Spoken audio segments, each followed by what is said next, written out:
Les fêtes de quartier sont l'occasion de rêver à un voyage imaginaire parce qu'elles sont questions de bon sens.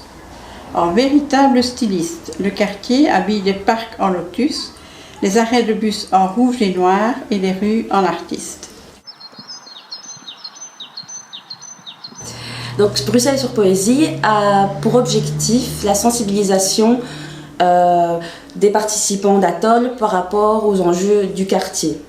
Donc en fait, on essaye de savoir ce qu'ils aiment, ce qu'ils n'aiment pas dans le quartier à Bruxelles, aussi prendre contact avec les gens. Je voulais savoir ce que c'était les spécialités polonaises. Pour les gâteaux, au Porto.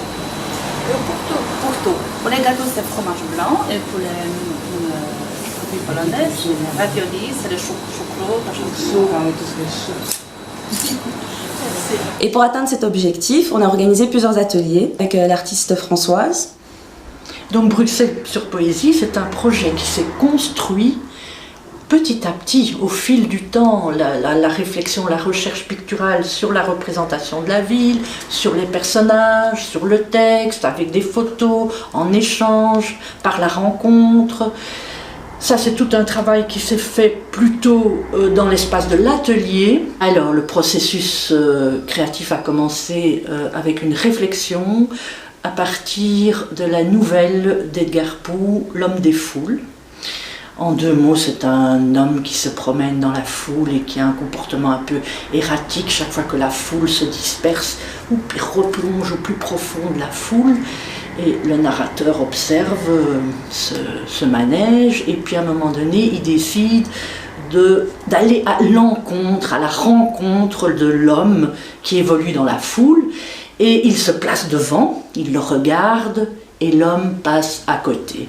Donc c'est toute la réflexion sur qu'est-ce qu'on cherche en ville. Est-ce qu'on aime la compagnie de la foule? Pourquoi? Est-ce qu'on cherche la proximité? Est-ce qu'on cherche la compagnie? Est-ce qu'on cherche l'échange, la communication? C'est tout le questionnement d'habiter la ville.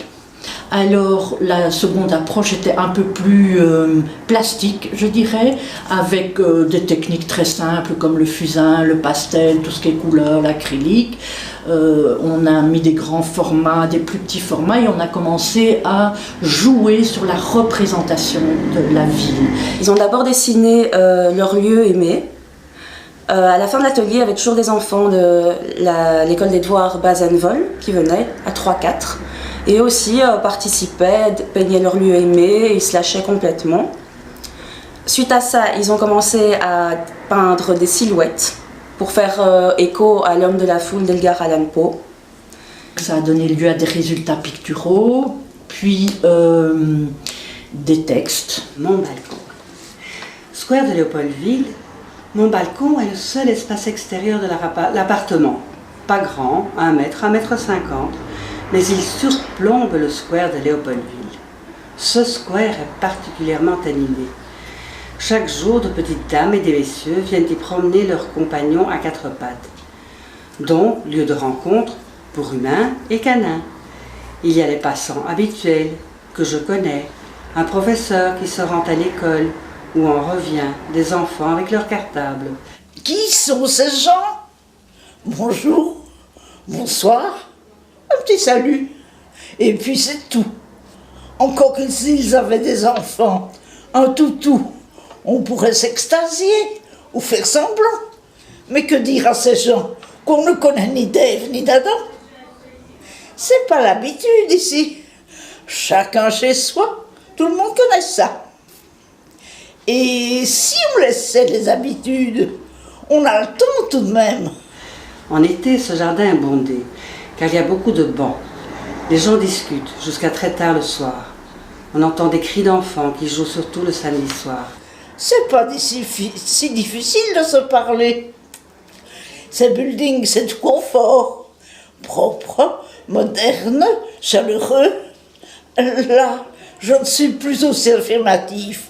Pratique, indiscutablement, mais chaleureux. Si les voisins se saluent, se sourient, d'accord. Où cela se passe-t-il encore? Rien n'est plus difficile que de casser des habitudes. Et alors, pour être complet, ce projet devait se retrouver à l'extérieur, se positionner dans l'espace urbain.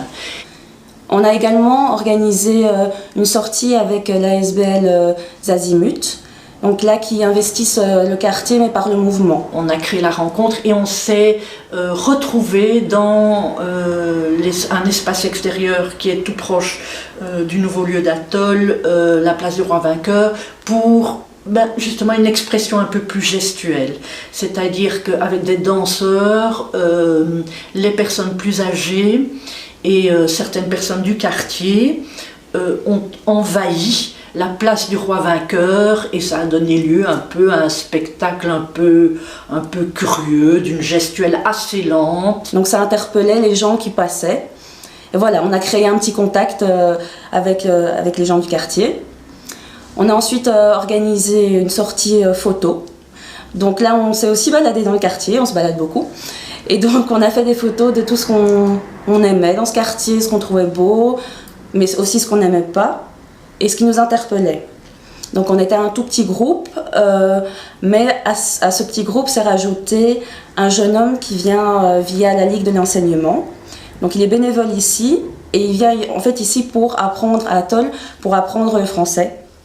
Et il y avait aussi un jeune de Seuil, qui est une ASBL pour les jeunes en décrochage scolaire.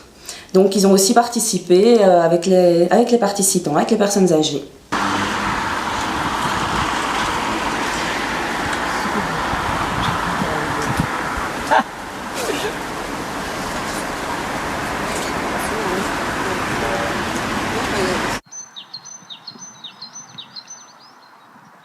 On a aussi organisé un atelier cadavre exquis. Puis-je oublier Stephen King? L'oubli permet la tendresse. Notre mémoire retient la salle à manger, dans un coin caché de sens unique, pour faire revivre le clair de lune à Maubeuge. Bruxelles sur Poésie, ça peut se résumer en une phrase. Bruxelles sur Poésie, c'est habité par la rencontre. C'est tout un cheminement créatif et de réflexion qui s'est construit par la rencontre. Les aînés d'Atoll ont travaillé avec différents groupes. Les aînés d'Atoll sont partis à la rencontre de leur nouveau quartier. Voilà, ça se résume vraiment Bruxelles sur Poésie, habité par la rencontre. L'arbre d'or du parc Olivier souffle à notre miroir l'idée de connaître, l'idée qui s'envole pour rencontrer la surprise, celui qu'on appelle l'homme des foules ou nos enfants.